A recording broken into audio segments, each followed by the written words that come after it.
তো নমস্কার বন্ধুরা, সবাই কেমন আছেন? আশা করছি সবাই অনেক অনেক ভালো আছেন। আজকের ভিডিওতে আমরা খুবই গুরুত্বপূর্ণ একটা জিনিস নিয়ে কথা বলবো।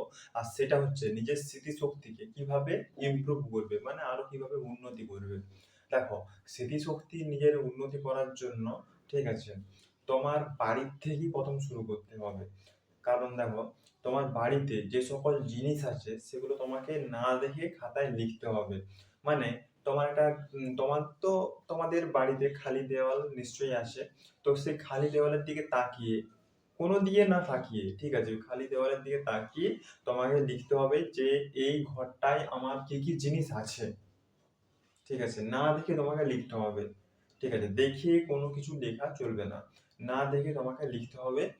এবং এটা করলে কি হবে, নিজের স্মৃতিশক্তিটা বৃদ্ধি হবে। মানে তুমি নিজের ব্রেনটাকে ইউজ করছো এখানে। তো ব্রেনটাকে ইউজ করা মানে তুমি নিজের স্মৃতিশক্তি আরো বৃদ্ধি পাচ্ছে এবং তুমি আরো ডেটা তুমি সংগ্রহ করতে পারবে। আমরা আমরা কি করি এখন, শুধু অপরের উপর নির্ভরশীল। ও এই কাজটা করে দিলে আমি করবো এই কাজটা, মানে লোকের উপর নির্ভরশীল। কিন্তু লোকের উপর নির্ভরশীল একদম হওয়া চলবে না। ঠিক আছে, নিজের বুদ্ধি খাটাতে হবে, নিজের হিউম্যান ব্রেন আছে। ঠিক আছে, সেই ব্রেনকে তোমাকে খাটাতে হবে, খাটিয়ে তোমাকে কাজ করতে হবে। ঠিক আছে, অন্যের উপর নির্ভরশীল একদম হবে না। অন্যকে যে ও এই কাজটা করে দিয়ে বলেছে তার উপর ভরসা একদম রাখবে না।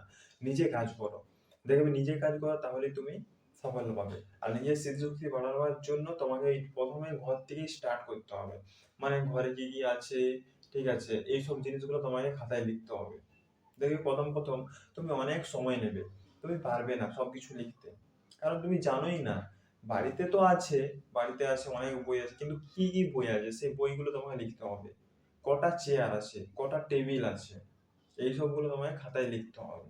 এবং বাড়িতে তুমি আম, মানে তোমার বাড়িতে অনেক কিছু আছে এবং চোখ বন্ধ করে তুমি ঘরের চারিদিকে ঘুরে দেখবে কোথায় কোন জিনিস আছে সেটা খুঁজে বার করবে। এবং চিহ্নিত কোনো মানে চোখ বন্ধ অবস্থায় তুমি চিনবার চেষ্টা করবে যে এই যে আমি এটা ধরলাম, এটা কি? এটা কি একটা মোবাইল, এটা কি একটা চার্জার? এইরকম।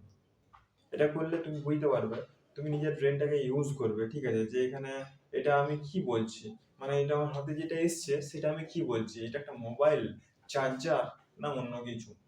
মোবাইল হলে তুমি বুঝতে পারবে, চার্জার হলেও বুঝতে পারবে।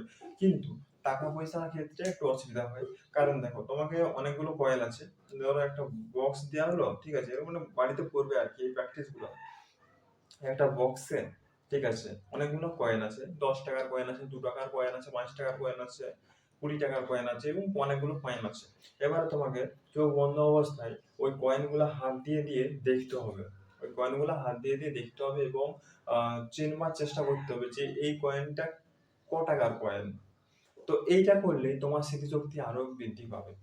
ঠিক আছে, তো যে আমি উপায়গুলো বললাম এগুলো তোমার খাতায় লিখতে হবে। প্রথমে যেগুলো বললাম যে ঘরে কি কি জিনিস আছে সেগুলো তোমার খাতায় লিখতে হবে। দেখবে আমরা অনেক সময় যখন তোমাকে প্রশ্ন করে আর কি যে তোমার বাড়িতে কি কি আছে, দেখবে আমাদের বলতে অনেক সময় লাগে। আমরা বলি কিন্তু অনেক সময় নিয়ে বলি, কিন্তু অত সময় দিয়ে কে শুনবে ভাই?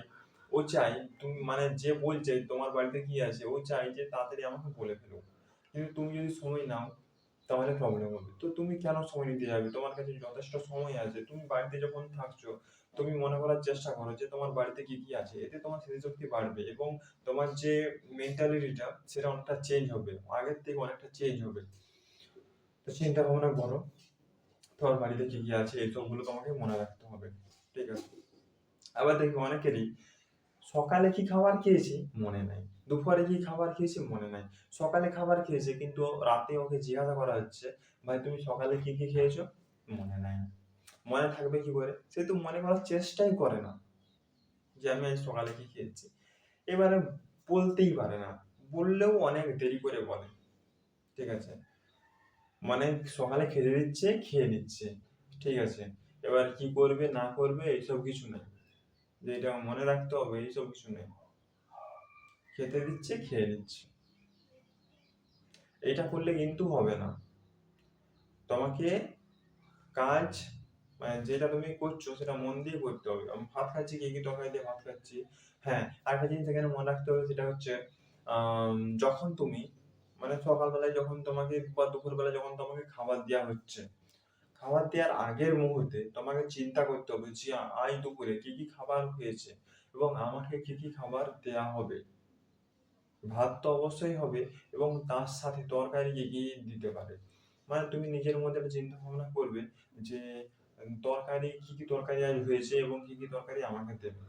ঠিক আছে, এইগুলো কিন্তু চিন্তা ভাবনা করতে হবে। ঠিক আছে, তো বন্ধুরা, যে পদ্ধতিগুলো যে টেকনিক্স গুলো আমি বললাম, সেগুলো শুধু শুনলেই হবে না আর জানলেই হবে না, সেগুলো প্র্যাকটিক্যালি তোমায় করতে হবে। আমিও করেছি, আমাদেরকেও করতে হবে। যেগুলা বললাম সেগুলা করতে হবে, করলেই তুমি রেজাল্ট পাবে, না করলে রেজাল্ট কিন্তু পাবে না। ঠিক আছে, তো ধন্যবাদ এই ভিডিওটা সম্পূর্ণ দেখার জন্য, অসংখ্য অসংখ্য ধন্যবাদ। দেখা হবে তোমাদের সাথে নেক্সট ভিডিওতে, ততক্ষণের জন্য সবাই ভালো থাকবেন। ধন্যবাদ।